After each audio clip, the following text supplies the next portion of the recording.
is analog input with digital alarming on the NI-USB 6211. We'll get into programming this with LabVIEW in just a moment, but first I would like to show you our hardware setup. This is the USB 6211. We have a microphone that we're going to receive a signal from. It's going to come into our analog input channel 0. We'll set this up in differential ended mode, and since this device doesn't have a ground source, we'll provide a path to ground through this resistor right here. On our digital output side, we'll take an LED, we'll drive it from our digital output line through the LED, which has a current limiting resistor in it, straight back to ground. So that's our hardware setup. Let's get into LabVIEW and program our application. We'll go to a front panel, we'll click right, and we'll put a graph down as our first thing. And our graph, what we're going to do is stretch this out, and then we're going to set the range on this to be plus and minus 1 millivolt. We'll also tell this not to auto scale because we don't want it to change while we're running. We'll also tell it a loose fit, which means our data will span all the way from the left to the right. So that's our graph, and now we'll go and we'll add something else. We'll add a strip chart here, or a waveform chart. So we'll put this down, and this is going to allow us to see the frequencies that are coming out of our microphone. So we'll be doing some analysis, and this will allow us to see those frequencies. So what we're going to do is set our range from 0 up to 2 kilohertz, because that's the top frequency that we'll be detecting. We'll tell it not to auto scale, and we're pretty set there, except that we would like to add another plot to this. We're going to see 2 waveform plots, and we'll have a white one, we'll have a red one.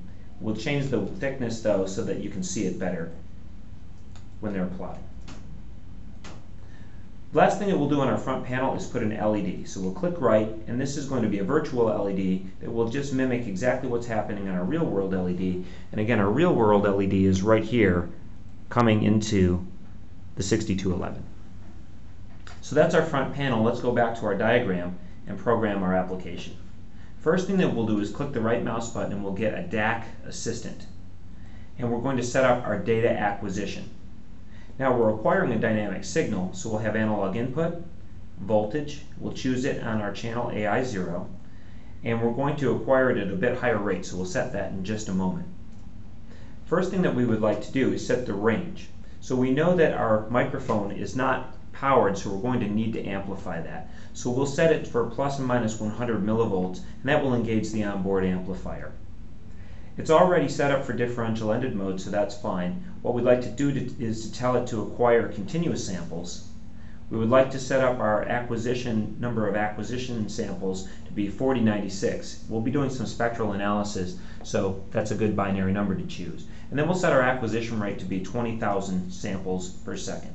That's our configuration for the analog input, so let's go ahead and say OK to that and continue on. It's going to ask if we want to put this inside a loop, and we do because we want it to do it over and over again. So we'll say yes to that. Okay, so the next thing that we want to do is apply a filter, because we know we're probably going to get some high frequency input here that we don't want to have happen unless we intend it to come through. So we'll apply a filter to our data that's coming out of our analog input task.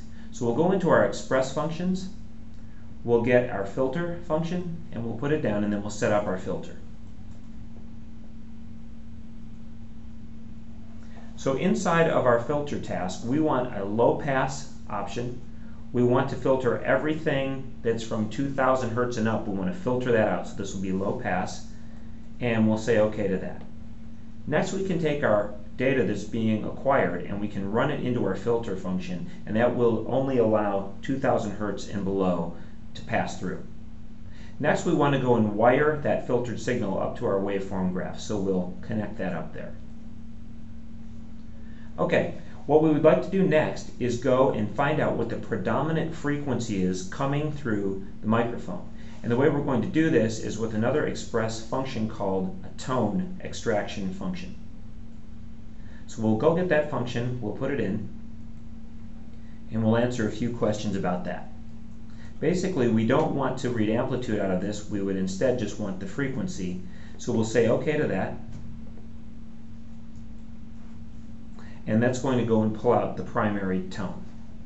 Now we want to wire over our data that we've filtered into our tone extraction, and this is going to come out with that actual tone value. The next thing we need to do to alarm off of this is to be able to compare it to a value. So we're going to go get a compare function, and in our compare palette we have greater than, less than, equal to. We'll choose the greater than function, and we're going to take that frequency that's coming out of our tone measurement function, and we're going to compare it to a constant. So we'll run up to the top side of our greater than, and we'll compare it to a constant. Now I know I can whistle in the 1500 hertz range, so we're going to compare it to that value of 1500 hertz.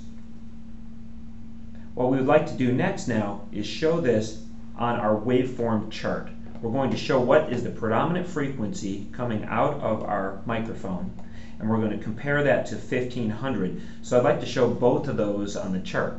So we're going to take those values and we're going to wire them up to the waveform chart, and there's our constant being wired in, and now we'll wire in the actual frequency itself, and you'll see LabVIEW goes ahead and merges these signals, and now we can see that.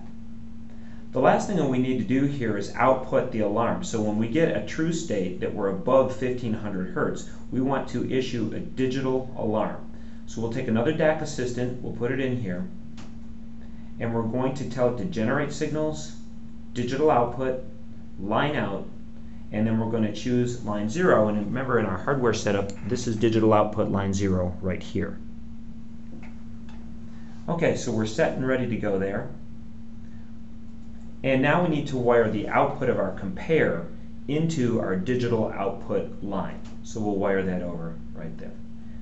And as a final touch, we'll take our Boolean now, and we'll also wire that result to our Boolean so that our Boolean that's on the front panel will match what's happening in our real world LED. So we'll just go ahead and wire that in.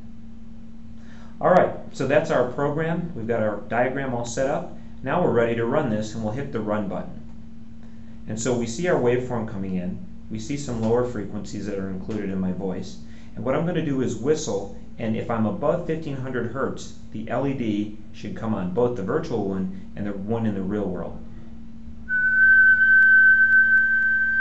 So you can see I was just above 1500 hertz there. I'll whistle a little bit lower now, and it should not trigger it. So if I go above and below now, you should see it go on and off as the frequencies go above and below.